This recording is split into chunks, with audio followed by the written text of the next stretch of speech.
welcome to the WeAre podcast. This podcast is dedicated to empowering Black, Latino, API, and Indigenous people that are in the industries of tech and sustainability. The way that we do that is we share inspiring stories, we motivate each other, and we also teach each other so that way we can excel in these fields. Today, I am so excited because I am here with my girl, Laliah Randle. She is the realest voice in HR with over 18 years of experience managing and leading teams in HR, focusing on a wide range of responsibilities that involve the key topics we're going to talk about today, which is the candidate experience and inclusive recruitment strategies, amongst others. So, Laliah, I'm so happy to have you here. Thank you for blessing us with your time and your wisdom. I'm really excited. How are you doing? Excited too, Coco. Thank you so much for having me on and inviting me to the show. I'm really excited to see where this goes and how many folks we can touch with this platform and leveraging that or leveraging the platform with all these different resources and information that you have available. Yeah, thank you so much. Laliah as well, if you have any questions, she is a member of the WeAre community, so make sure you join for free at weare.online and you can connect with her directly. She is happy to, she has a big heart in addition outside of even her professional role, which is probably why you got into HR. And so she is here to support others and hey, anyways, yeah, let me just cut to the chase here. Laliah, so tell me about yourself. How did you even, did you always, as a little girl on the playground, think I want to be a leader in HR? Is that what you fantasized about? That absolutely was not it, but have my cousins tell it today. I grew up, me and a couple of my cousins, we were all first cousins, and one of them will tell them that I was bossy from the jump. I thought I was a kind bossy, right? But it probably, according to her, it was totally different. There's this picture she has of the three of us, and I'm like in the middle. We're literally probably like 18 months old or so, and I've got both of them like headlocked like this. I've got them headlocked, but I'm in the middle like, these are my girls, like don't play.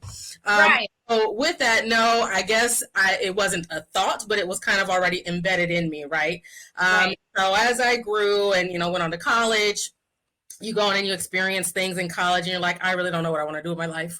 I worked in the hotel industry, in which point, what I like to express is there's a lot of different fields in under one house in the hotel industry. So you've got food and beverage, you've got frontline operations, you've got accounting, you've got human resources, you've got IT, you've got engineering. So there's a lot of different industries or roads that you can take just being under that one roof.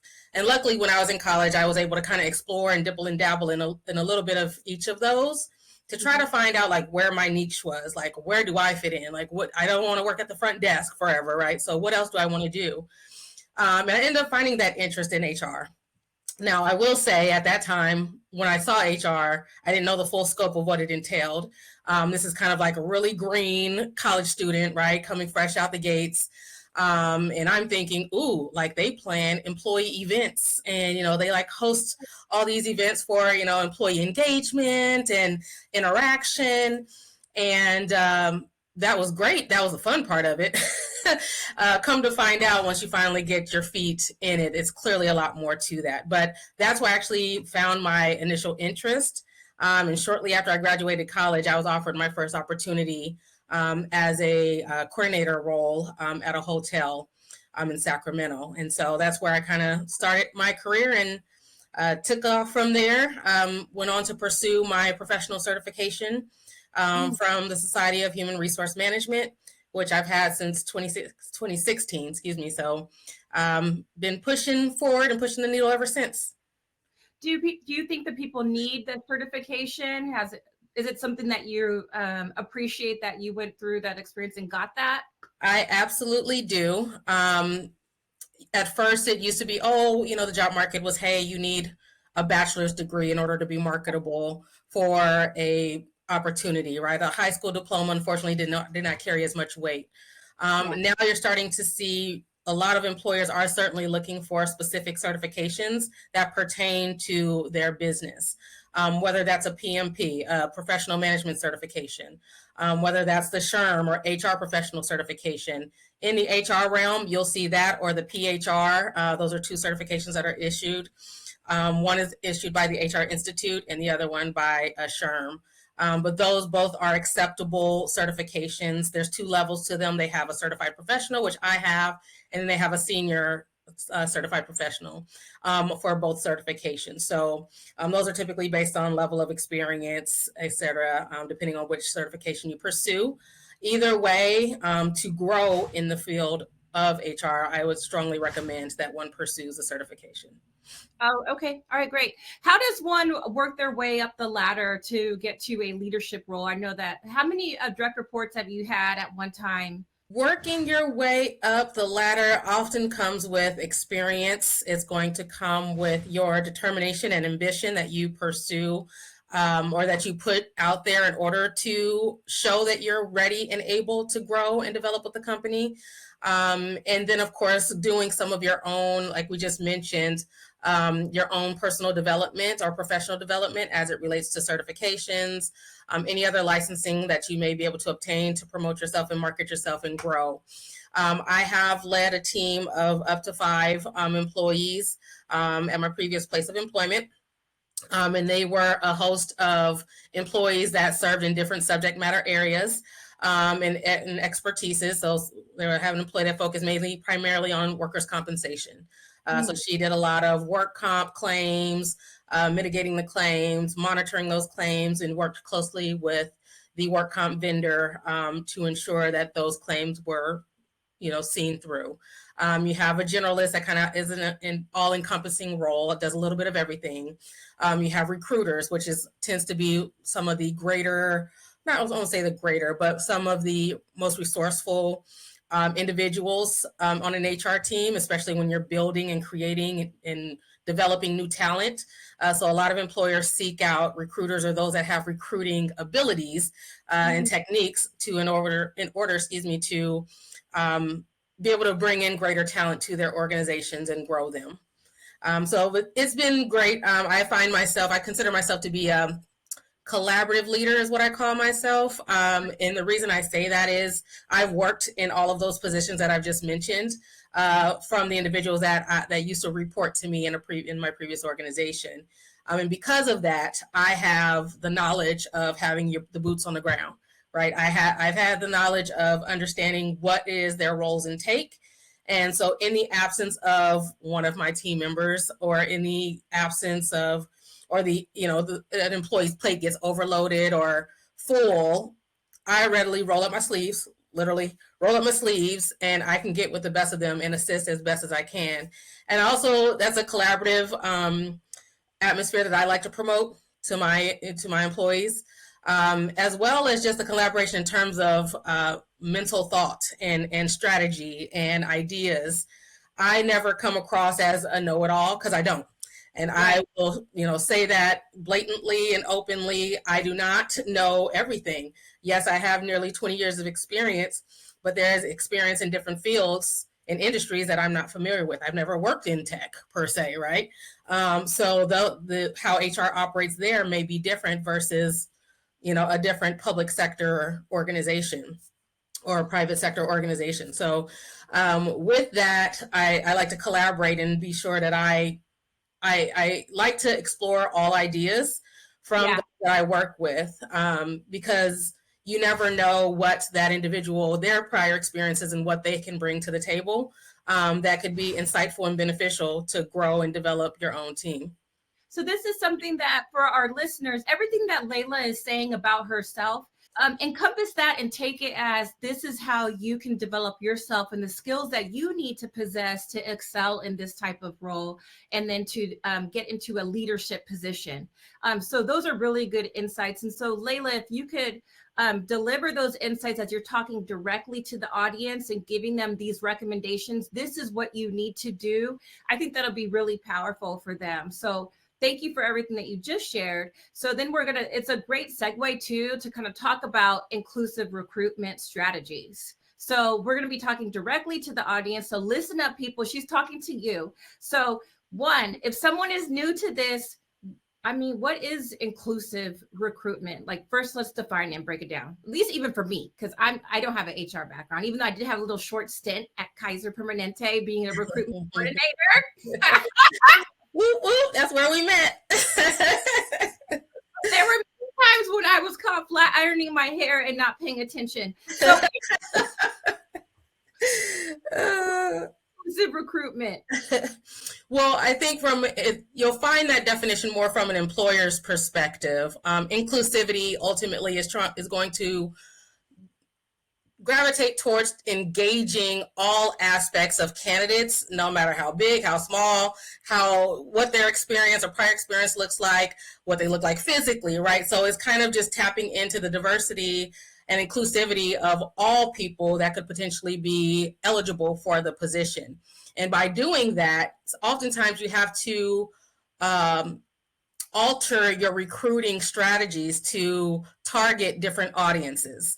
In my prior place of experience or work experience, prior place of work, it was a male-dominated industry. And so you saw many men coming through the doors, lots of male candidates.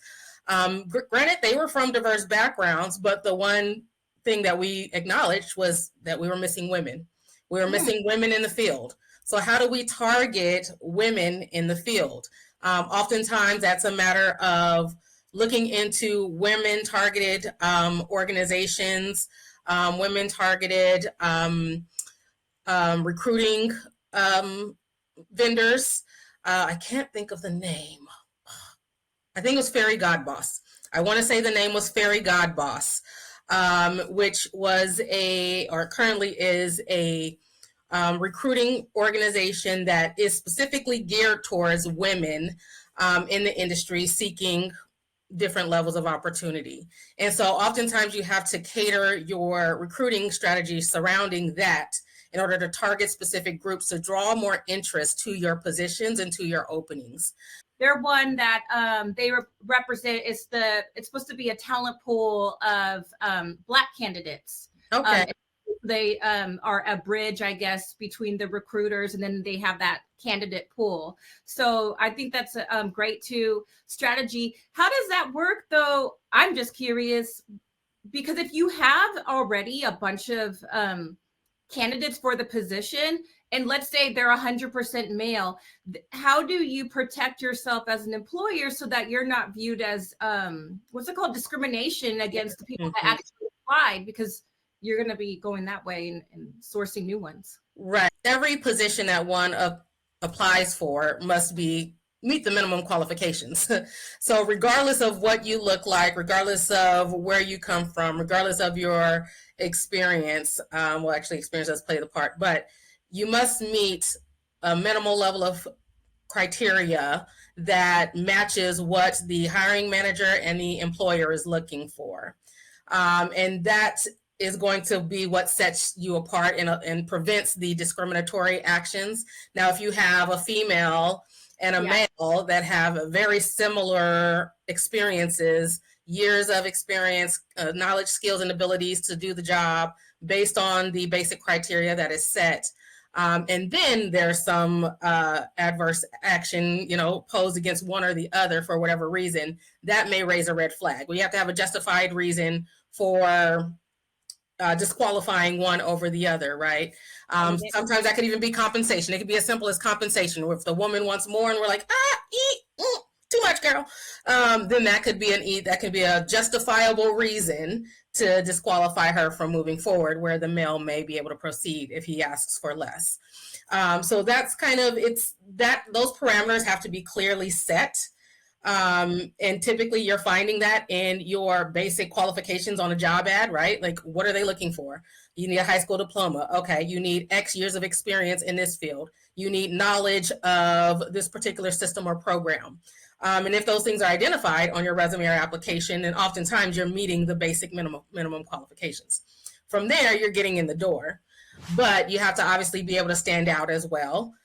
So you're wanting to tap in additional resources, information, examples of how you've been able to demonstrate those abilities that you've and those experiences that you've had in previous or current employment.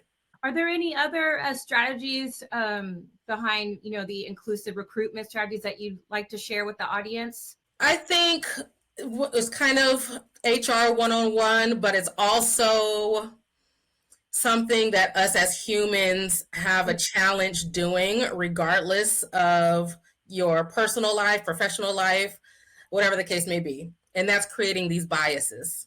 Yeah. And sometimes it's really challenging for one to do, to set aside any potential biases that they may have and making unbiased decisions, unbiased choices, looking at the candidate from, in essence, a blank slate. And then you start adding things onto the side of the plate that you like and adding things onto the side of the plate that you dislike, and you weigh things out to see which ones, which one outweighs the other, to see how you'd like to proceed. But again, I think that is a goal for any leader, whether HR or not, is to learn how to identify whether or not they are imposing any biases onto the candidate based on what they see, based on the way their name looks. So oftentimes you can tell, kind of somewhat of the nationality of the candidate by his or her first or last name. So really just being able to be conscious of that and be aware of their own biases, because we all have them. So being aware of your own biases, but also being able to push past those to truly give each and every candidate a true chance at moving forward, or at least not moving forward, but maybe just at least going through the process, getting their application through the process and taking it from there. How do you coach then your hiring managers if you may see that they seem to be biased towards a particular group? How do you coach them then as an HR leader to help them overcome them? Because that seems to be a pretty sensitive topic too. Right. You're kind of supporting them as well. Right.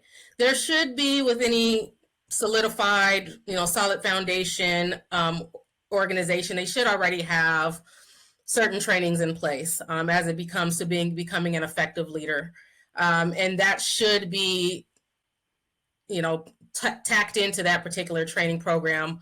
Shoot them so they say something inappropriate, and then you just shoot them the training link like, oh, I think this is something you might appreciate. Well, oftentimes that should be done prior to that individual even moving into leadership. So as part of your transition from, I am a field employee, I am now being promoted to a supervisor, there should be a management training put in place that develops that employee to prepare them for what's to be expected as a leader. And in that should include, harassment policies and what that looks like, and preventing harassment and discrimination, and being inclusive, and all those things should be encompassed within that training so that they are well equipped to a certain extent prior to getting into that role. Now, when things happen thereafter, that's where your HR representative comes into play. And that's where that often requires constant guidance, collaboration, partnership to continue to develop those individuals. You'll find over time, kind of going back to leadership, I used to say, and have said before many times, knowing the job and having multiple years of experience in the job does not always make you an effective leader. People that know the ins and outs of, I go to this system, I plug in these numbers, voila, I have a result, I know the job like the back of my hand, that's not an effective leader. If you do not have people leadership skills, right, that can certainly pose a challenge for you in your career. And so oftentimes when you think about, these leaders that we're developing and, training them to think globally and outside of the box when it comes to recruiting the right candidate for their roles, they also need to be aware of, kind of all these tools that have been issued to them in order to make them successful in their role so that they can implement that into their organizations, into their teams, etc. Give me some tips around the candidate experience, recruitment, HR leadership that you wish someone would have told you, and it would have helped you. If you could talk to, I think that will help people that are looking to get into the position that you have held before. That's a good one. I think what I lost sight of throughout my career was the necessity to have mentorship, or even what they're calling sponsorship these days, where someone really is sponsoring you and mentoring you throughout your career path. When I first began in HR, I did have a mentor, even someone I speak to till this day. My first HR director, he and I still maintain contact, even till this day. And that was what I say, dang near 20 years ago. And so he served as a resource for me as I started off in my career. And a strong mentor, just walking me through, holding my hand even, right? I'm fresh out of college. I know nothing. Holding my hand through the entire process and providing me with resources to develop myself.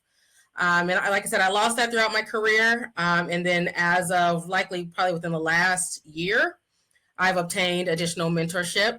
I think with each level that you're preparing to grow professionally, or just to develop yourself professionally throughout your career in the path that you take, it's important to seek mentorship or advice from someone else that may have already walked the path before you, that can provide you some guidance and some tools and resources to elevate yourself. And that has proven to be extremely beneficial to me. Like I said, even starting off in my career and even today, 20 years later, you would think someone that has 20 years of experience, that again, they're knowledgeable, they have all the information, they have all the answers, but I don't. And I'm aware of that. And because of that, I can be receptive to the constructive criticism, feedback, and the opportunities to grow and develop through the eyes and lenses of someone else who sees in me that, yeah, you've got great potential, but here's the next level. Here's what you can do to get to the next level. So I would say for anyone that is interested in getting into the world of HR, that's going to be instrumental in your development and your growth. And I think a lot of organizations have lost sight of that, to be quite honest. There aren't many succession plans in place anymore. If so, they're very, generic, right? Like there's not really anyone taking you under their wing and developing you to the person or into the next role. A lot of time that stems from fear. People are like, you ain't gonna take my position, right? So they don't want to develop you to become even better than they are. But that is actually, a pat on their back or multiple pats on their back if you can develop someone to that level on your watch, right? And that was something that I took great pride in, just as, being a leader in my previous place of employment. And I even had one of my employees specifically state, like, she had developed the most under my leadership. Oh, wow. That's even great. prior to me, joining the organization. She said she had gained the most knowledge and developed the most under my leadership. And that was important for me. I felt like I had made an impact. And oftentimes leaders need to be reminded of that. You may have a team of 10, but if you can make a positive impact on one of those individuals, then you've made a difference. And so I think that's just important to be able to understand the significance of mentorship and be willing to be humble in that experience, especially, like I said, being 20 years in. Someone would think I'd come in with, I'm giving you all the information, but I'm being fed information and I'm receiving it. And that's what's going to help me to develop, to grow. I feel like you hit it, spot on, because I've had it before where I was interviewing for a leadership position, years back. And the hiring manager said to me, he said, well, why do you want to be a leader? And I said, well, because I make more money. And Tell me the money. Yeah, he's like, that's great, but actually your responsibility as a leader is to see the people underneath you grow and develop in the organization. That's your number one goal. So that's wonderful, and people are really fortunate to have had the opportunity to work underneath you. How would you advise someone to find a mentor? Because there are a number of people that are working at small startups. There are a number of people that have competitive environments where you mentioned that they may not have a succession plan. They may not have a mentorship program. How does one go about finding a mentor? Yeah, that's a great question. And, your focus with the WeAre platform is on tech and sustainability. And I think that's where we actually need to tie this back into, because someone else created like my Instagram for me. I was not feeling the Instagram. I was like, no, I'm good. Just because everybody got an Instagram don't mean I need to have one.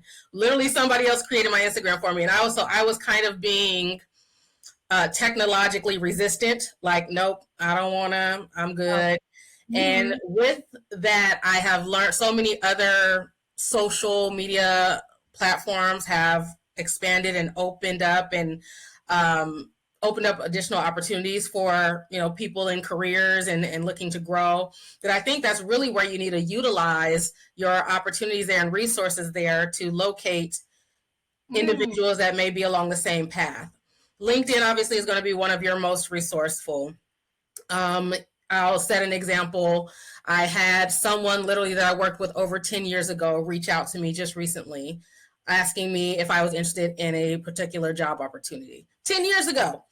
I'm like, I don't really, I kind of remember her, but then, I'm like, but it's not like we talked every day, right? And so for someone to be able to build those connections and lay the groundwork and then establish those connections on the social media platform like LinkedIn, can definitely be beneficial to you in the long run. And I think with that is where you'll start to seek out like-minded folks or people that are in similar industries or similar fields. You start connecting with those individuals. You start following those organizations, and then eventually, making small talk, right, and seeing if there's opportunities for someone to take you on as a mentee.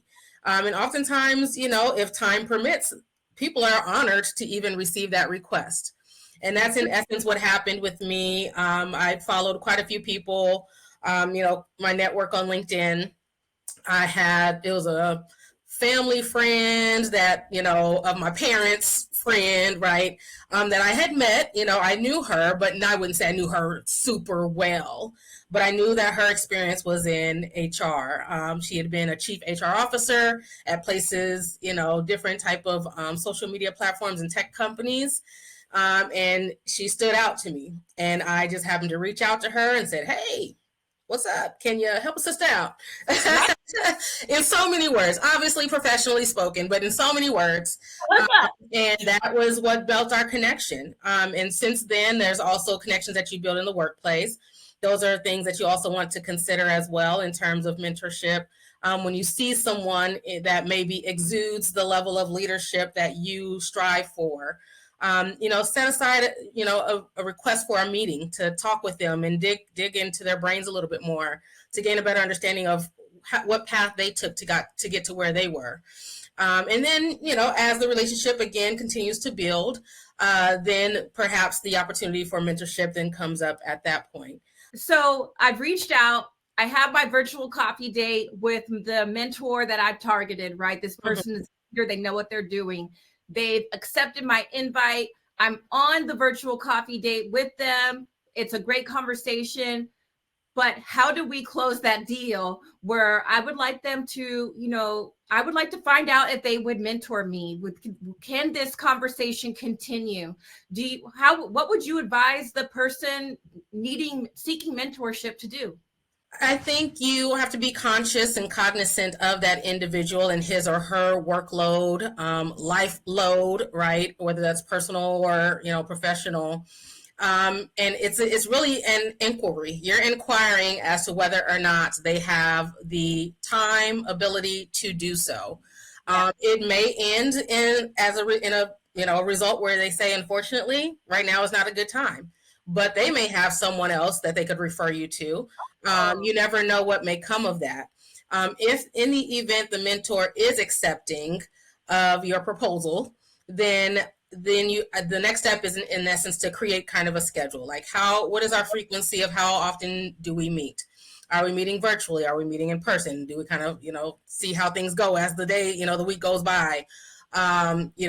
Maintaining regular communication. If a question comes up or concern comes up, shooting them a text or an email. Really establishing that it's almost like you're creating, it's a mentor, but they become a friendly mentor, and for lack of a better word. So you need to kind of establish them on a regular rotation of communication. Really and so that's kind of the groundwork that you said. My mentor and I, we had a bi-weekly meeting scheduled every 2 weeks, and we had it on calendar every. wow.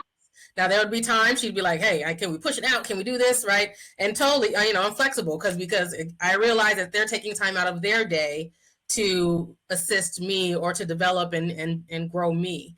And so I'm receptive to that. So you have to be flexible and understanding as well as a mentee, and being able to move as they move whenever time permits for them. But in essence, what you want to do is just set a schedule. What does that look like for you? And then oftentimes after the bi-weekly, we started scaling back. We were monthly, right? After we kind of did some immediate work, we started scaling back. So it just really depends on the individual, the mentee, what he or she is seeking to gain, because that's going to be a question that the mentor is going to ask. What are you seeking to gain from this experience? What are you seeking to gain from my mentorship? And you need to be able to deliver what that is so that they know then how to show up for you as a mentor. Right. And then even if they don't ask you that, that's something that the person can offer so that the mentor is clear. Correct. Great advice. Thank you so much, Layla. We didn't talk about effective interview techniques to assess a candidate fairly, because I felt like, but would you have something else to add to that? Oh, right. We talked about kind of being unbiased in your approach to your interview techniques.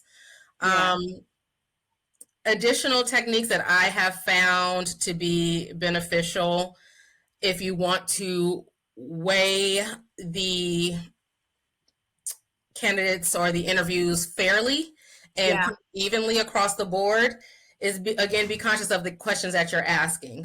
So some of the same questions, if not all of the same questions, should be asked amongst each candidate.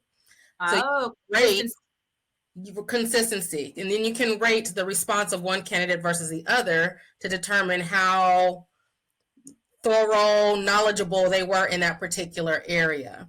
If you boil down to 2 or 3 candidates, that may be the determining factor of who actually proceeds to the next step. So having some consistency in the delivery and the message of your recruiting questions or your interview questions to understand and ensure that you can rate each candidate in essence against each other based on the somewhat of the same criteria. And that's going to eliminate some of those biases too, right? Because everybody's being evaluated under the same criteria, rather than I'm asking you today, like, oh, your jacket's really cute. Where'd you get it, girl? And then we vibe off of, blazers and jackets, and I'm giving you a higher rating just because we vibed. But you kind of even really answered the questions as clearly, as thoroughly as candidate number 2. So you have to be able to really ensure that you're focusing on, again, just being streamlining your recruiting strategies and making sure those are consistent across the board. Those are going to vary by position, but if you're recruiting for one particular position and you've got 5 top candidates, all those 5 top candidates should receive roughly the same questionnaire in terms of the interview questions. Okay. So we're going to have a little bit of fun if you have time. I do. Okay. So, Layla, I would love for you, we're going to do a little bit of a rapid fire of some random questions. This is a little lightning round I like to do. And so I want to know, what is the most off the wall interview question or response you've gotten from a candidate before? Oh my gosh. That's a good one. I was about to say almost nothing. It's like, so that would be the response, almost nothing. So often candidates, you never know kind of which interview question is being asked. And so they're kind of caught off guard. They're a little nervous even. And so candidates that have just the one-word answers, yes. Yeah. You ain't telling me nothing. So that's maybe not the most off the wall, but I will say that's probably the most irritating question for a recruiter, or answer from that a recruiter may receive. So it's just like, give me something more, right? And in that case, we're ending the interview after like the second question. Like, all right, we don't. Really? There's no need to proceed. There's no need to proceed because you're clearly not as invested in us as we are in you at this point. So Okay. What about, I know that you've had to interview for some really interesting positions, including being like, pest control operator. I don't know what they're called, but what were some of the funniest examples of how people explain that they're ready to do whatever it takes for that job? Like when people say, oh yeah, I'll kill a squirrel, or I don't care if I meet a raccoon. Well, I used to even explain, going back to pest control, which, I used to even express to individuals before too. I was like, yeah, I didn't know what I was getting myself into. Like HR, you take HR no matter where you go. It doesn't matter the industry that you're in. I was like, so you're not going to see me under no houses, catching no bugs and, searching for rats and things. And I had someone that had an experience that had an encounter, and they was like, yep, no, I don't think I could do this. Oh, really? The candidate or the person doing the job? They're like, yep, this ain't gonna work for me. And that's something you have to come to terms with too, right? It's not made for everybody. So I'm glad that they were able to recognize that and didn't invest too much time. But yeah, sometimes it's just a matter of being like, yeah, nope, this ain't gonna work. What about, are you able to talk about some interesting ways that people handled being fired? Ooh. Are we allowed to go there? Because we just don't have to say we don't have to give information like names. Well, in the world of HR, you're going to run into all types of stuff. So I had a situation with a leader who was showing naked photos of his wife. What? To individuals at work. What? Yes. And then someone told on him? How did you find out about it? Yes, several individuals reported it to HR, at which time an investigation has to be conducted. Was he bragging about it, or was he almost like braggadocious? Yeah, like, ooh, look at my wife, this, that, and the other. I think there might have even been pictures of some acts being performed. Like, it was a lot. Did you see pictures? I never saw pictures. I was not interested in seeing pictures. But that ultimately resulted in termination. Based, after the investigation was concluded. We had another weird one.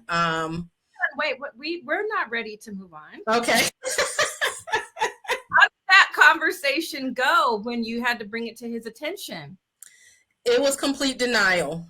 I'm a God-fearing man. Oh, complete denial. Got into this. Now, mind you, the person that reported it was not even an employee with the company anymore. So what benefit did they have by reporting this information? Could be retaliation. So we thought those things through, but again, we talked to external people and internal employees. And, based on the investigation, it was concluded that there was some funny business going on. So you're not allowed to show pictures of your naked wife to your You are not allowed to show nude photos of your naked wife to your coworkers. For anyone for that matter, why would you even want to do that, first of all? Like, your business is your business. Keep that in your house. And then what HR clause does that violate? I mean, people need to know. That's sexual harassment, straight up. Oh, that's sexual harassment. Yep. Okay. Straight up. You had another story. What was it? Oh, the other one we called a toe sucker. What? A toe sucker? An employee entered a customer's home. What? And proceeded to suck her toes. At which point she reported to the company that he did that involuntarily. Come to find out, she had been engaging with this guy in conversation. They had been talking. I guess the boyfriend came back in the picture and told boyfriend found out about the situation. And then that's where everything kind of escalated. And it was found that, in fact, it was a consensual relationship, but that should not have been conducted, one, during work hours. And it was, in fact, a form of harassment. And we didn't want to take the risk of maintaining a toe sucker on the on the payroll. So yeah, that was an interesting one. Who notified HR? The I don't even want to call her the victim, but the lady whose toes were sucked called because now she's trying to play victim because the boyfriend came back in the picture. So she's saying, "Oh my gosh, he's doing this," and da da da da. It's like, did his mouth just fall on your toe? Like, how does that work? Like, this is exactly. So, and then we tried to obtain further information from her, try to get her statement, and she would not cooperate. She should have called a fake number, acted like she was on the phone in front of the boyfriend, reporting it. Not really, which is probably what she did. And so when we called her back to gain more information, she would not cooperate, which at that time tells us that you're just as guilty as he was. That you liked it. You enjoyed it. You invited him to do that. If he would have done it on his lunch break, would he still have got terminated? Yes, if you're in company uniform and you're representing the company during, yes. If he would have taken the uniform off, which could have actually happened because they had this engagement maybe on a Sunday when you're not at work, you're out of uniform, and this was a consensual relationship that you guys were able to keep in the house and just to yourselves, we would have never known. But clearly, drama hit the fan, and that's where it became our business. Once it becomes our business, we have to start investigating, and you take action where action is needed. Okay, because he could have fought for that job, kept his job. Because I would have said my uniform was off. I was on my lunch break. But it wasn't. But it wasn't. Okay, that's fine. Thank you for sharing. So now we're just going to go to the last part. So why did you join the WeAre network? So why did I join the WeAre network? I stand behind, one, the founder, Karina Kaufman, of the organization as being a long-term friend and sister friend, as I like to call her. We've shared a lot and have grown with each other over the years, and this is to support her and her business and the message behind it. The message to focus on tech, which is an ever-growing field, and sustainability, and the focus on diverse groups really strikes a chord with me, being a woman of diversity in the corporate America, and many of the things that are being discussed, articles that are presented on WeAre, really target those individuals in these communities. Oftentimes you can find yourself kind of being somewhat like a fly on the wall in corporate America if you get swallowed up with everyone else that looks a lot different than you. So it's great to have a platform, a relatable platform that you can see and hear from individuals that are doing great things in the world in their own specific areas, and that look and come from similar backgrounds as yourself. Oh, that's great. Thank you. What words would you have for someone, and you're talking to them directly, and you want to inspire and motivate them to persevere when they are feeling like all hope is lost and they just can't do this? That's a deep one. There's so many layers to that. And so to kind of repeat your question, what I would do to motivate and encourage someone when they're pretty much feeling down and out and feeling like they can no longer go on with whatever it is that's holding them back. Well, I'm not sure about everyone else, but you have to stay in prayer. That's probably my first and foremost go-to. When things feel heavy, when things feel unbearable, pray about it. I believe prayer is a way of manifesting things to happen differently in your life for the better. And so utilizing that platform to kind of manifest and speak whatever it is that you desire into existence, oftentimes helps you pull yourself out of that rut. The next thing I would say is, which kind of falls in line with prayer, is meditation. Oftentimes we have to calm ourselves down before you can actually start to see which direction to go in next. If you're full of rage, or you're full of anger, or you're full of frustration, it's hard to see the clear path in front of you. And so oftentimes you have to meditate, settle yourself down, clear your thoughts, take some deep breaths, sometimes take a nap even, and then wake up and get back at it. And lastly, what I think ties into manifestation is I'm very visual when it comes to learning or receiving things. I need to see it. I just see it, feel it, touch it, all of that. I'm very visual. And so when it comes to manifesting what it is that you desire in your life moving forward, and how to come out of a certain situation, write it down. Write it down. And I'm not even just saying, I literally like to physically write on with pen and pad. Like, those days tend to be gone for some people.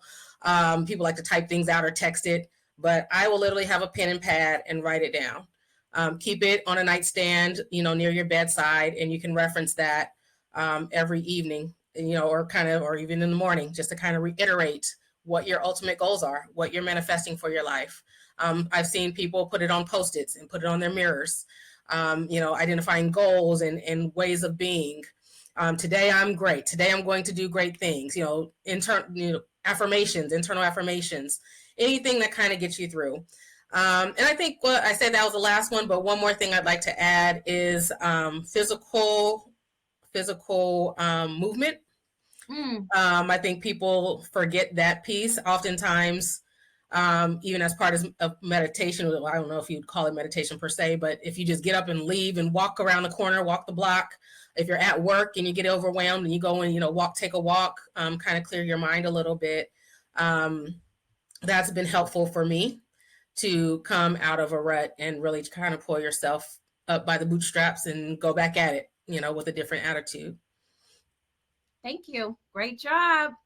So that concludes our episode featuring Laliah Randle, the realist in HR, everyone's leader. We learned so much from her. Reach out to her, connect with her directly through the WeAre community. She is here. And hey, share this and like this on YouTube. All right. Thank you. Thank you, Laliah. Thank you, Karina. Appreciate your time.